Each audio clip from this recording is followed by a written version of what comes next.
Om Swastiastu, kami dari kelompok 3 akan menyampaikan materi tentang landasan yuridis dan kebijakan pendidikan dasar.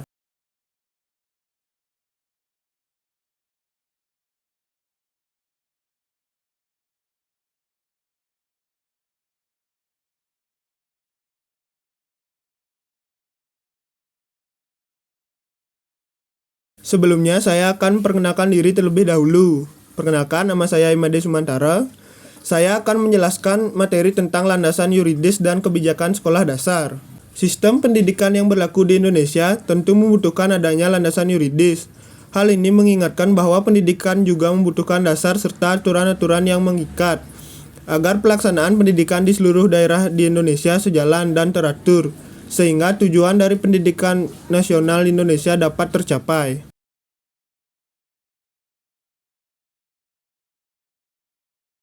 Yang selanjutnya yaitu hakikat landasan yuridis pendidikan. Salah satu problema pendidikan dalam pengembangannya adalah foundational problem. Istilah ini diartikan sebagai alas, landasan sebagai dasar atau tumpuan.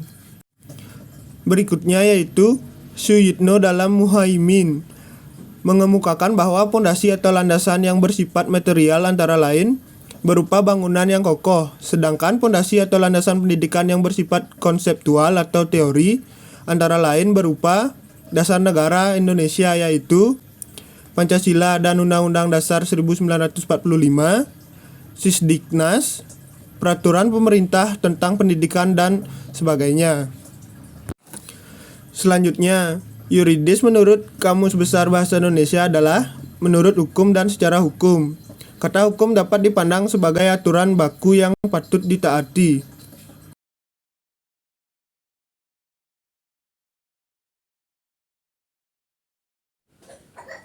Om Swastiastu, perkenalkan nama saya Inengah Dwi Hartadiana, nomor absen 18.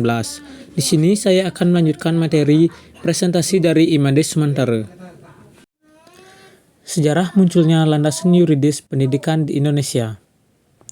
Beratus-ratus tahun bangsa Indonesia telah dibelenggu oleh kekuasaan para bangsa penjajah.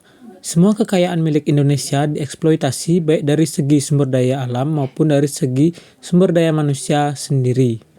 Selama masa penjajahan, bangsa Indonesia hanya menjadi budak-budak yang bekerja untuk bangsa penjajah tanpa ada bayaran sedikit pun. Namun, pada tanggal 17 Agustus 1945, pengorbanan para penentang penjajahan dan pejuang-pejuang bangsa dapat membuahkan hasil yang manis dengan diikrarkan proklamasi negara Indonesia resmi telah terbebas dari penjajahan.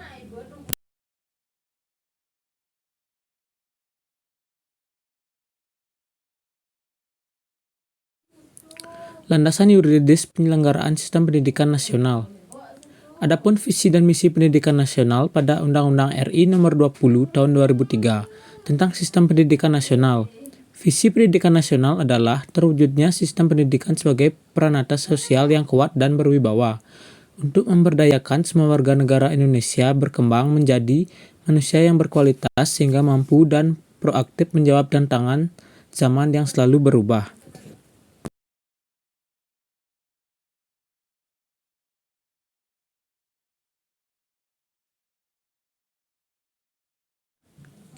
Pendidikan nasional mempunyai misi sebagai berikut. 1. Mengupayakan perluasan dan pemerataan kesempatan memperoleh pendidikan yang bermutu bagi seluruh rakyat Indonesia. 2. Membantu memfasilitasi pengembangan potensi anak bangsa secara utuh sejak usia dini sampai akhir hayat dalam rangka mewujudkan masyarakat belajar. 3. Meningkatkan kesiapan masukan dan kualitas proses pendidikan untuk mengoptimalkan pembentukan kepribadian yang bermoral. 4. Meningkatkan keprofesionalan dan akuntabilitas lembaga pendidikan sebagai pusat pembudayaan ilmu pengetahuan, keterampilan, pengalaman, sikap, dan nilai berdasarkan standar nasional global. 5. Memberdayakan peran serta masyarakat dalam penyelenggaraan pendidikan berdasarkan prinsip otonomi dalam konteks Negara Kesatuan Republik Indonesia. Pendidikan merupakan keharusan bagi setiap manusia, baik sebagai makhluk individu maupun sebagai makhluk sosial. Hal ini berarti bahwa pendidikan merupakan suatu kebutuhan hidup yang menjadi hak asasi manusia. Baik, materi selanjutnya akan disampaikan anggota selanjutnya.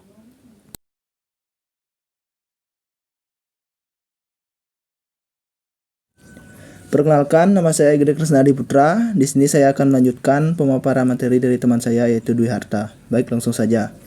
Beberapa ketentuan hukum mengenai pendidikan di Indonesia dapat dijelaskan sebagai berikut. A. Pancasila.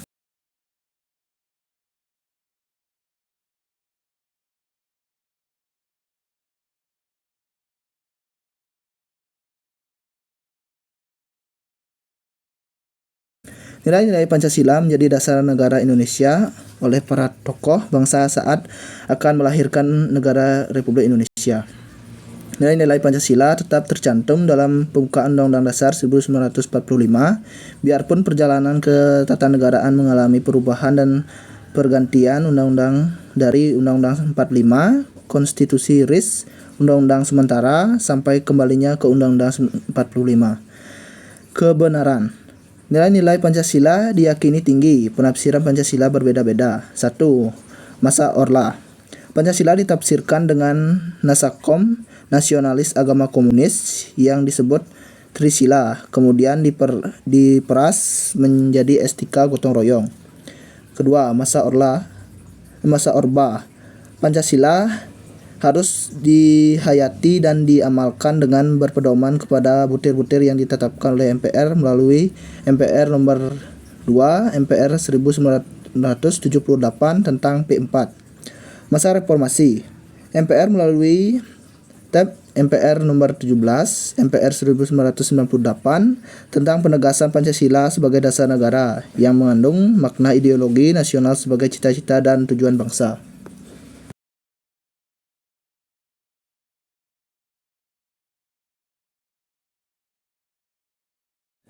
Pendidikan di Indonesia tidak terlepas dari nilai-nilai Pancasila. Bahkan, pendidikan Indonesia harus mencerminkan nilai-nilai Pancasila.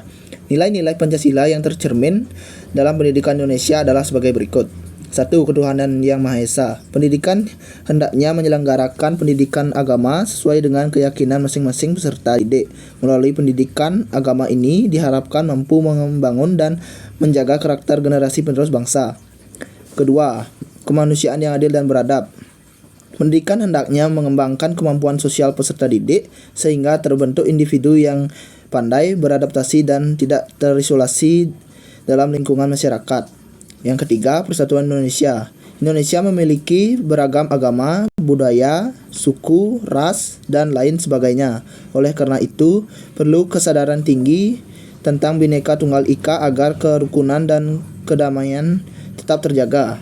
Yang keempat, kerakyatan yang dipimpin oleh hikmat kebijaksanaan dalam permusyawaratan perwakilan.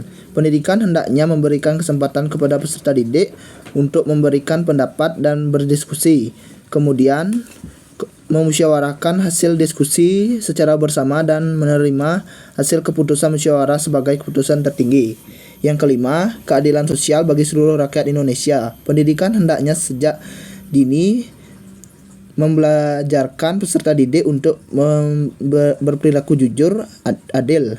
Contoh, di lingkungan sekolah dasar, membagi makanan secara merata kepada teman sekelas.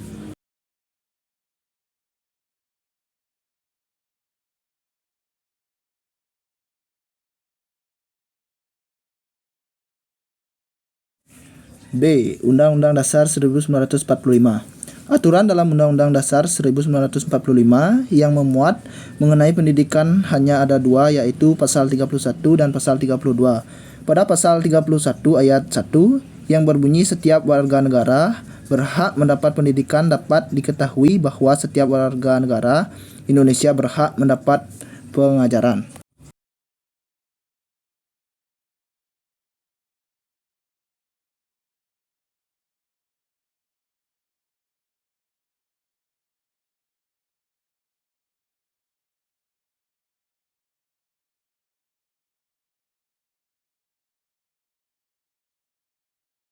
Pasal 32 ayat 1 dijelaskan bahwa dalam memajukan kebudayaan nasional, negara menjamin kebebasan masyarakat dengan memelihara dan mengembangkan nilai-nilai budaya.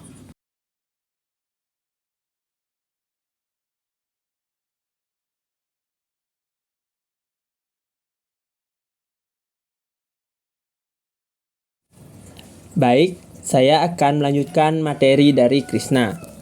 Perkenalkan, nama saya I Gusti Kade Agung Juli Artama. Langsung saja. C. Undang-Undang Nomor 20 Tahun 2003. Menurut pasal 6 ayat 1 disebutkan bahwa setiap warga negara yang berusia 7 sampai dengan 15 tahun wajib mengikuti pendidikan dasar. Dari pasal ini dapat diketahui bahwa setiap warga negara Indonesia yang berusia 7 sampai dengan 15 tahun wajib mengikuti pendidikan dasar.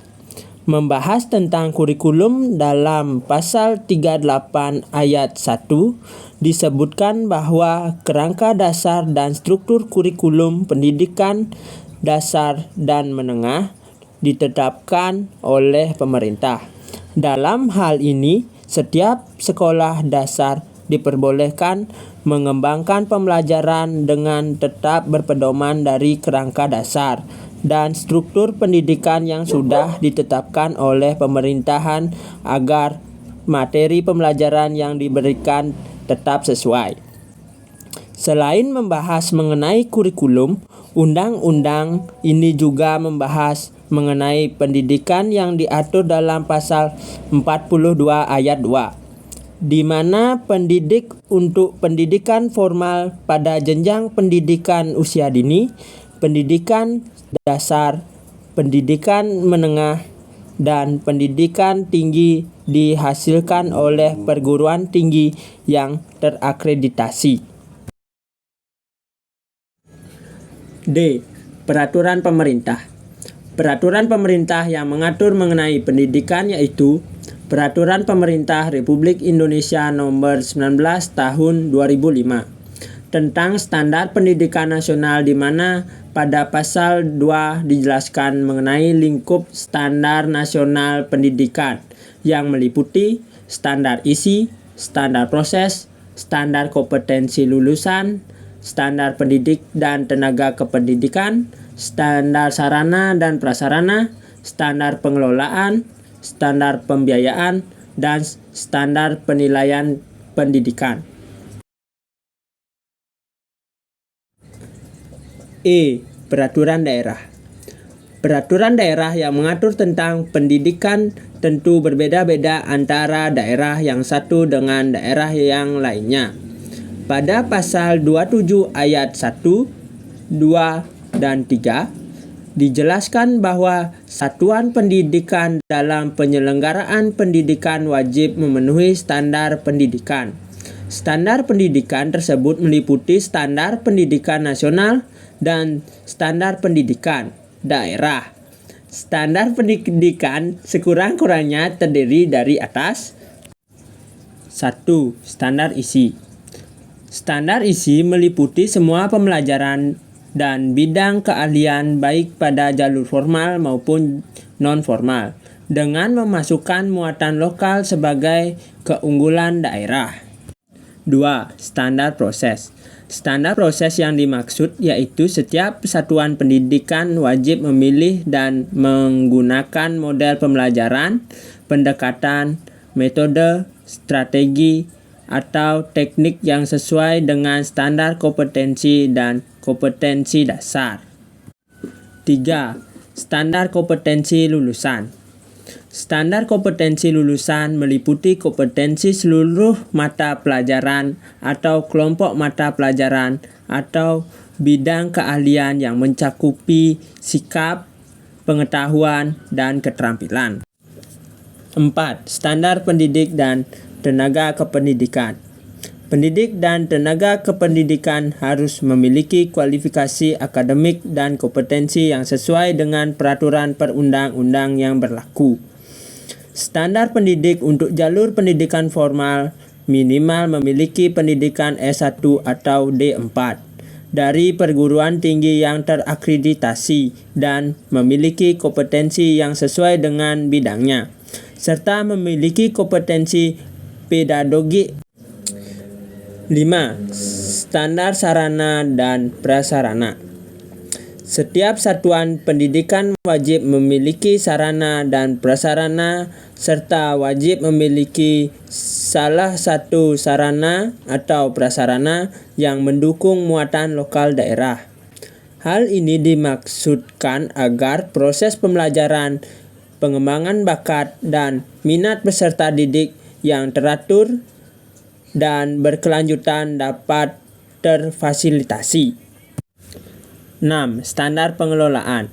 Standar pengelolaan pada suatu pendidikan harus menerapkan manajemen berbasis sekolah yang ditujukan dengan kemandirian, kemitraan, partisipasi, keterbukaan, akuntabilitas, dan inovatif. 7. Standar pembiayaan. Standar pembiayaan terdiri atas biaya investasi, biaya operasi, dan biaya personal untuk pembelajaran secara teratur dan berkelanjutan. Pembiayaan pendidikan pada satuan pendidikan dapat berasal dari pemerintah, pemerintah provinsi, pemerintah daerah maupun masyarakat. 8. Standar penilaian pendidikan. Standar penilaian pendidikan meliputi penilaian hasil belajar oleh pendidik, penilaian hasil belajar oleh satuan pendidikan, penilaian hasil belajar oleh pemerintah.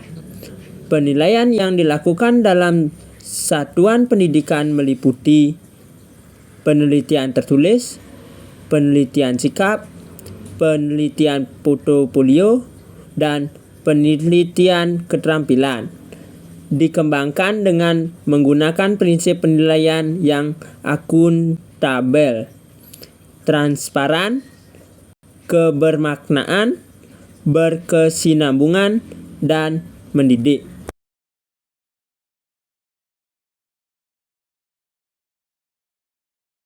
Baik, saya akan lanjutkan materinya.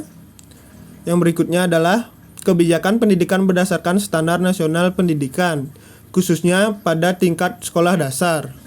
Kebijakan pendidikan berdasarkan standar nasional pendidikan terdiri atas berbagai bagian meliputi standar isi, standar proses, standar kompetensi lulusan, standar pendidikan dan tenaga kependidikan, standar sarana dan prasarana, standar pengelolaan, standar pembiayaan, dan serta standar penilaian pendidikan. Yang pertama, standar isi, yaitu kerangka dasar kurikulum tidak hanya serta-merta dibentuk, namun disusun dengan berdasarkan berbagai landasan seperti landasan filosofis dan landasan teoritis. Yang kedua, standar proses. Standar proses mencakup berbagai aspek seperti perencanaan, pelaksanaan, penilaian, dan pengawasan proses pembelajaran. Yang ketiga, standar kompetensi lulusan. Kompetensi lulusan sekolah dasar di Indonesia harus memiliki beberapa ciri atau profil, yaitu takwa terhadap Tuhan Yang Maha Esa, sopan dan santun, tertib, serta bertanggung jawab. Yang keempat yaitu standar pendidik dan tenaga kependidikan. Standar pendidik dalam pendidikan di Indonesia adalah lulusan jalur pendidikan formal minimal memiliki pendidikan S1 atau D4 dari perguruan tinggi yang terakreditasi. Yang kelima, standar sarana dan prasarana. Standar sarana dan prasarana merupakan standar nasional pendidikan yang berkaitan dengan kriteria minimal tentang ruang belajar, tempat berolahraga, tempat beribadah, perpustakaan, laboratorium, bengkel kerja, tempat bermain, tempat kreasi, dan sumber belajar yang lain yang diperlukan untuk menunjang proses pembelajaran termasuk penggunaan teknologi informasi dan komunikasi. Yang keenam, standar pengelolaan. Standar pengelolaan adalah standar nasional pendidikan yang berkaitan dengan perencanaan, pelaksanaan, dan pengawasan kegiatan pendidikan pada tingkat satuan pendidikan, kabupaten, kota, provinsi, atau nasional. Yang ketujuh yaitu standar pembiayaan. Standar pembiayaan merupakan standar yang mengatur komponen dan besaran biaya operasi satuan pendidikan yang berlaku selama 1 tahun. Yang kedelapan yaitu standar penilaian pendidikan. Standar penilaian pendidikan adalah standar nasional pendidikan yang berkaitan dengan mekanisme, prosedur, dan instrumen penilaian hasil belajar peserta didik.